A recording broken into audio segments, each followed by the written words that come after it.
जय श्री राम, जय हनुमान। आज मैं आपके सामने मेरा दूसरा पार्ट 2 वीडियो लेके आया हूँ, जिसमें उपायों के बारे में मैं जानकारी दूंगा। पहला वीडियो आप चाहे तो मेरा देख सकते हैं पीछे, और उसमें मैंने बताया था कि आपके हाथ में भूत प्रेत या फिर कोई नेगेटिव एनर्जी जब आपके शरीर पर कोई होती है तो उससे पहले आपके हाथ में क्या ऐसी रेखाएं होती है जो उस वजह से आपको झेलना पड़ता है। आज मैं आपको उपायों के बारे में बताऊंगा कि आप ऐसा हो जाए या नहीं होवे आपकी लाइफ में, तो उसके लिए आप क्या क्या उपाय या प्रिकॉशन करें जिससे कि आपकी लाइफ में ये घटना नहीं होवे और आप हमेशा स्वस्थ रहे। सबसे पहला उपाय मैं आपको बताना चाहता हूं कि आपके घर में हमेशा गंगा जल रखें। गंगा जल बहुत ही पवित्र जल है, जिसमें जिस व्यक्ति को ऐसी कोई प्रॉब्लम होती है और या फिर उसको पीड़ा होती है तो उसके शरीर पर गंगा जल का छिड़काव करें या फिर उसको गंगा जल पिलाए। उसके साथ साथ में आप कष्टभंजन सालंगपुर का भी जल रखें अपने घर में। यदि आप नहीं गए हो तो किसी से मंगवा ले, जो यदि आपके गांव में कोई जाता हो तो वो भी अपने घर में हमेशा रखे। यदि कोई किसी को प्रॉब्लम होती है, आपके घर में ही नहीं आजू बाजू किसी के भी घर में होती है, तो उस जल का उपयोग वहां पर करें उसको पिलाने के लिए, ताकि उसको रिलैक्स फील होगा। उसके बाद में उपायों के रूप में आपके घर में हमेशा सुबह शाम या फिर एक संध्या टाइम में आप ले लीजिए, या तो गूगल का धूप या फिर लोबान का धूप हमेशा जलाए।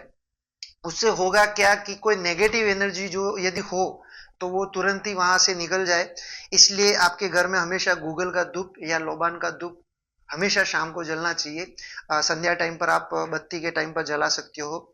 हर रोज दिया बत्ती करें, ये बहुत इंपॉर्टेंट छोटा सा मतलब एक बेसिक नॉलेज है, पर आपके घर में हर रोज सुबह शाम आप दिया बत्ती का उपयोग करें। दिया बत्ती एक पॉजिटिव थिंकिंग के हिसाब से देखा जाता है। तो आप हमें रोज हनुमान चालीसा का पाठ अपने घर में करें, सुबह शाम दोनों टाइम कर सकते हैं आप। आपके बच्चे हो या फिर आप हो या बुजुर्ग कोई घर में हो, तो आप सब हनुमान चालीसा का पाठ करें, डेली एक पाठ जरूर करें। उसके बाद मैं आपको जप दूंगा, यदि आप माला कर सकते हो तो ओम हम हनुमते नमः का जप आप करें। उससे क्या होगा कि जो भी आपके घर में नेगेटिव एनर्जी वो तो आना दूर की बात है, लेकिन आपके घर में जो पॉजिटिविटी है वो बढ़ जाएगी, जिससे ये होगा कि आप हमेशा सही डिसीजन ले पाएंगे। आपके सामने आपको क्या करना है भविष्य में, ये आपको सब चीजें महसूस होगी और कभी भी आप गलत डिसीजन नहीं ले पाएंगे। इसलिए आप हमेशा इस मंत्र का जाप जरूर करें। आपके घर में कोई भी कर सकता है, आप कर सकते हैं, या फिर आपके घर में कोई बच्चा हो वो भी कर सकता है, कोई भी कर सकता है। इस मंत्र का जाप जरूर करें। उसके बाद यदि किसी को ये पीड़ा हो चुकी है तो क्या उपाय करें, तो उसके लिए सबसे पहला उपाय ये भी है कि जब उस चीज को वो महसूस करता है या उसको ये पीड़ा होती है, तब एक हनुमान चालीसा की पंक्ति आती है, नासे रोग हरे सब पीरा जपत निरंतर हनुमत बीरा। इस पंक्ति में आप खुद स्वयं महसूस कर सकते हैं कि कोई भी रोग होगा तो उसको हनुमान जी का जाप या हनुमान जी का नाम निरंतर लेने से वो रोग अपने शरीर से दूर हो जाता है। तो आप उसके लिए एक जल पात्र रखें। हनुमान चालीसा का पाठ जब करते हैं तो आपके जो दिया बत्ती या जहां पर भी आपका पूजा स्थल है वहां पर एक पानी का जो भी है पात्र रखे, जिसमें तांबे का हो सकता है या फिर अपने गिलास इलास जो भी हो रखे। उस हनुमान चालीसा को पढ़ने के बाद में आपको 7 बार नासे रोग हरे सब पीरा जपत निरंतर हनुमत बीरा का उस जल के पात्र के पास में जाप करना है। उसके बाद में उसमें 7 बार फूंक मारना है और वो जल जो भी हो आपके घर में जितने भी मेंबर हो उनको पिलाना है। और यदि ऐसा लगे आपको कि कुछ ज्यादा एनर्जी नेगेटिव लग रही है, तो आपके घर में जो भी पीने का पानी का जो कलश होता है या फिर घड़ा जो भी आप बोलो, उसमें जाके वो पानी डाल दे, जो बचा हुआ पानी रहेगा उसमें डाल दे।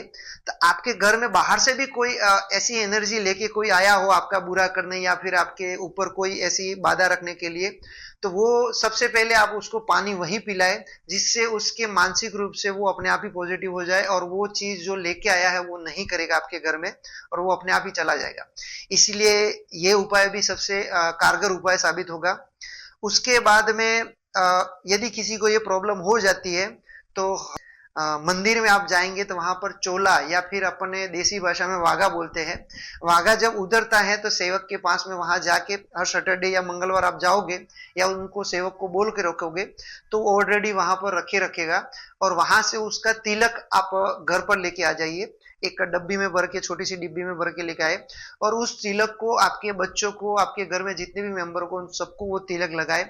और जो मेंबर पीड़ा में है उस मेंबर को भी वो तिलक हर रोज लगाए, वो उसको रिलैक्स महसूस हो जाएगा। इसलिए आप ये उपाय जरूर करें। उसके बाद में एक उससे भी हाई लेवल में जब जाएगा कि सपोज करो सेकंड या थर्ड स्टेज में उसको किसी को प्रॉब्लम बढ़ चुकी है, तो सबसे कारगर उपाय मैं आपको बताने जा रहा हूं अभी, संकल्प विधि। संकल्प विधि ये होती है कि जिसमें आप हनुमान जी के साथ सामने बैठे हो और उसके बाद में उनके सामने संकल्प लिया जाता है, पानी हाथ में रखकर या अक्षत चावल हाथ में रखकर। उसका वीडियो भी मैं डिस्क्रिप्शन बॉक्स में डाल दूंगा कि किस तरह से ये विधि होती है, संकल्प कैसे लिया जाता है। ये विधि आप ही कर सकते हैं, किसी के पास जाने की जरूरत नहीं है, किसी को पैसे। तो वहां पर आपको संकल्प विधि में क्या करना है कि आपके हाथ में जल रखना है और हनुमान जी की तस्वीर जो भी आपके घर में है उनके सामने आपको एक कसम, संकल्प का मतलब होता है कसम लेनी है कि उस जिसमें आप चाहे तो 7 दिन 7 हनुमान चालीसा, 7 दिन 11 हनुमान चालीसा, या 11 दिन 11 हनुमान चालीसा, 21 दिन 21 हनुमान चालीसा, कोई भी संकल्प ले सकते हैं जिसमें कम से कम 7 दिन 7 हनुमान चालीसा का संकल्प जरूर लेवे। उसमें होगा कि आपको डेली एक रूटीन बनाना है, सुबह या शाम। शाम के टाइम पर आप संध्या टाइम के बाद 8-9 बजे जब भी हो बैठ जाओ, नहा धो के बैठोगे तो बेस्ट है।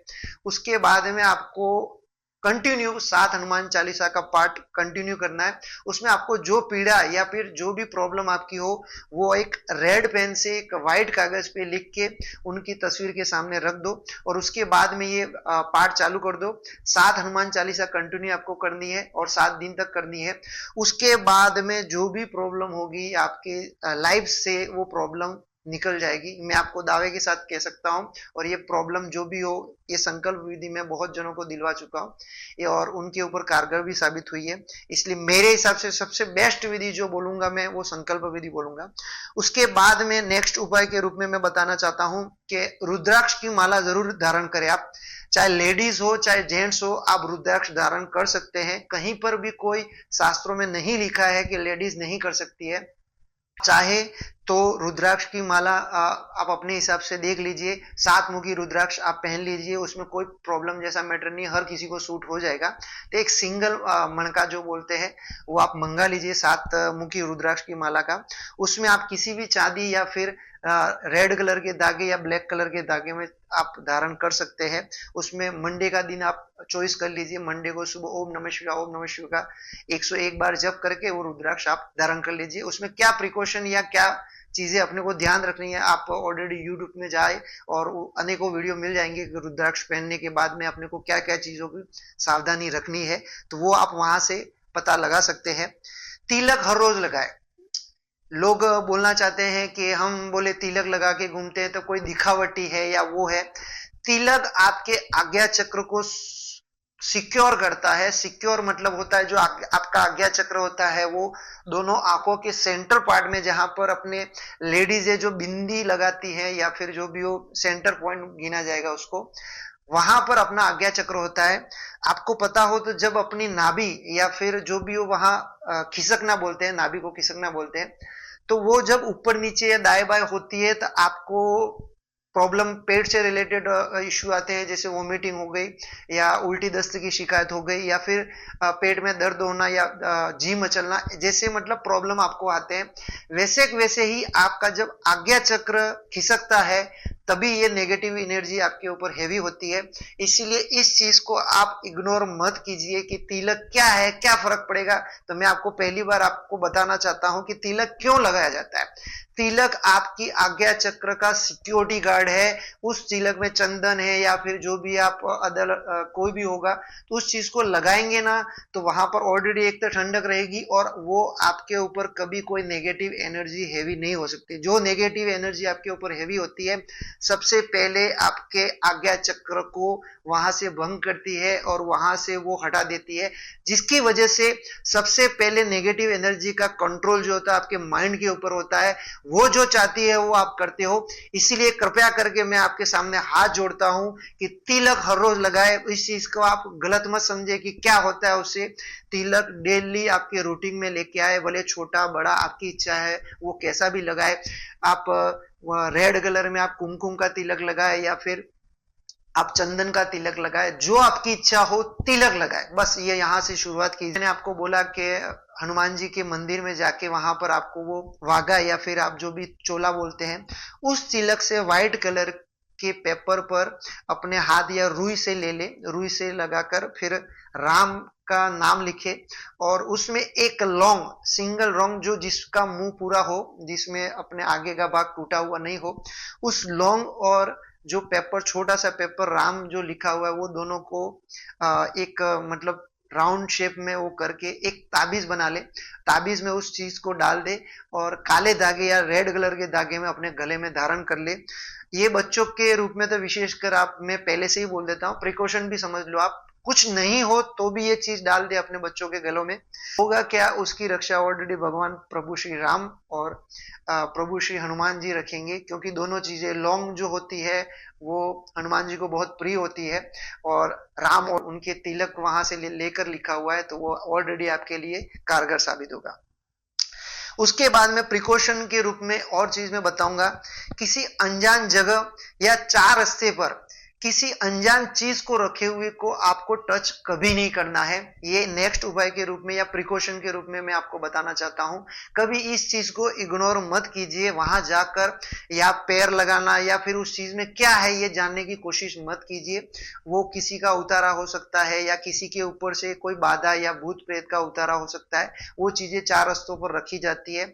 उस चीज को इग्नोर करें, उससे दूर रहे, तो उससे क्या होगा कि आपके ऊपर कोई चीज, एनर्जी वो वहां छोड़ी हुई है, वो आपके साथ में नहीं आए। उसके बाद में एक और उपाय के रूप में मैं बताना चाहता हूं, ताबीज में ही ये चीज रख सकते हैं।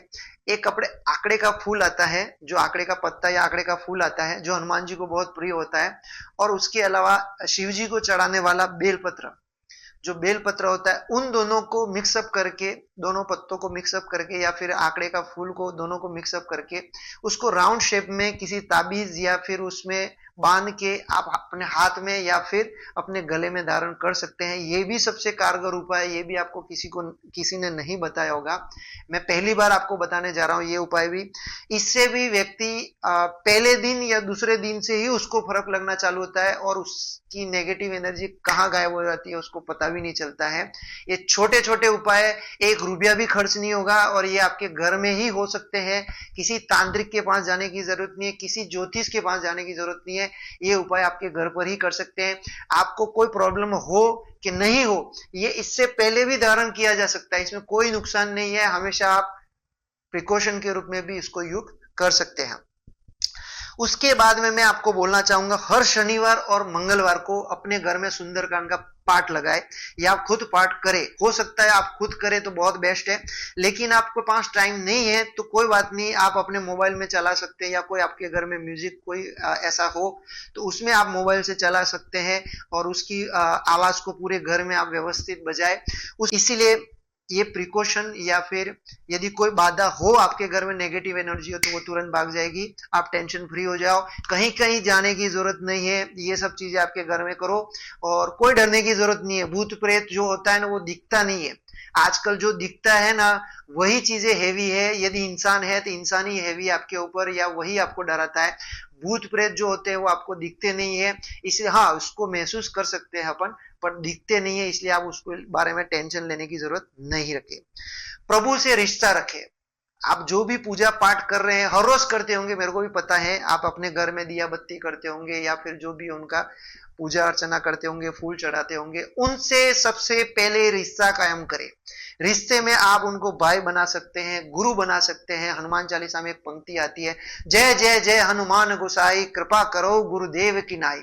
वहां पर स्पष्ट रूप से लिखा हुआ है कि हमारे ऊपर कृपा कीजिए, हे गुरुदेव आपकी कृपा हम पर हमेशा बनाए रखना। तो आप उनको गुरु के रूप में भी मान सकते हैं, पिता रूप में मान सकते हैं, सखा रूप में मान सकते हैं। एक श्लोक भी आता है, त्वमेव माता च पिता त्वमेव बंधु च सखा त्वमेव विद्या द्रविणम त्वमेव सर्वम मम देव देव। वहां पर हर चीज का बखान लिखा हुआ है कि आप मेरे माता पिता किस रूप में मैं आपको मानूं, हर चीज उस श्लोक में लिखी हुई है। आप उस चीज को मानना चालू करें, भगवान से एक रिश्ता कायम करें, रिलेशन कायम करें। हम एक बेसिक नॉलेज के रूप में मैं आपको बताना चाहता हूं, कि कोई पराया, जैसे कि अपने घर में कोई रिलेशन नहीं हो तो हम उसको पराया कहते हैं, और एक अपने घर में रिलेशन, जैसे अपना बच्चा है, अपना बेटा है, अपनी बेटी है, अपनी माँ है, अपने पिता है, अपनी पत्नी है, तो उससे एक रिलेशन कायम होता है, तो उससे अपना जुड़ाव जो होता है वो यहां से होता है। इसे प्रभु से भी आप रिलेशन कायम कीजिए, प्रभु से भी एक रिश्ता कायम कीजिए। आपके लाइफ में कोई नहीं हो, सपोज करो आपके पिता नहीं हो, आपकी माता नहीं हो, तो उनको वो दर्जा दीजिए, आप अपने उन पिता उनको मान लीजिए, माता मान लीजिए, सखा मान लीजिए, गुरु सबसे बेस्ट ऑप्शन है। गुरु, आपको कहीं गुरु ढूंढने की जरूरत नहीं है, कहीं पर जाने की जरूरत नहीं है, आप उनसे ही गुरु दीक्षा ले लीजिए और अपने आप अपने दिल से मान लीजिए कि आज से आप मेरे गुरु है। तो उससे क्या होगा कि वो आपके ऊपर जो भी कृपा होंगी वो करना चालू कर देंगे। तो भगवान से रिश्ता कायम करना चालू कर दीजिए, उनसे रिलेशन बनाए रखिए। इसके आगे मैं आपको बताना चाहता हूं कि डरिए मत, कोई भूत प्रेत के लिए आप इतनी चीजें, कोई कहीं जाने की या पैसा खर्च करने की जरूरत नहीं है आपको। डरिए मत, अपने मन में आत्मविश्वास रखिए। आज का वीडियो मैं यहीं पर खत्म करता हूं। जो भी होगा उसके बाद में, मैंने पहले भी आपको बताया हुआ था कि अपन रामचरितमानस की पंक्तियां जो भी होगी अंतिम में मैं आपको सुनाऊंगा और उसका वृतांत भी बताऊंगा कि कैसे क्या हुआ था और किस वजह से ये पंक्ति आई हुई थी। आज जो है वो श्लोक है, सुंदरकांड का एक श्लोक है जो स्टार्ट में ही आता है, जहां पर हनुमान जी का बखान किया हुआ है, जिसमें कहा जाता है अतुलित बल दाम हेम शिलापदे हम धनुजुवन कृशानु ज्ञानी नाम ग्रगण्यम सकल गुणा निदानम वानराणाम दिशम रघुपति प्रिय वक्तम वात जातम नमामि। जिसमें हनुमान जी का बखान किया हुआ है। कहते हैं कि अतुलित बल के दाम, सोने के पर्वत सुमेरु के समान कांति युक्त शरीर वाले, दैत्य रूपी वन को ध्वंस करने वाले के लिए अग्नि रूप, ज्ञानियों में अग्रगण्य, संपूर्ण गुणों के निदान, वानरों के स्वामी श्री रघुनाथ जी के प्रिय भक्त पवन पुत्र श्री हनुमान जी को मैं प्रणाम करता हूं। आज की पंक्ति मैं आपको डेडिकेट करता हूं हनुमान जी को और प्रभु श्री राम को। तो आज के लिए ये वीडियो मैं यहीं समाप्त करता हूं।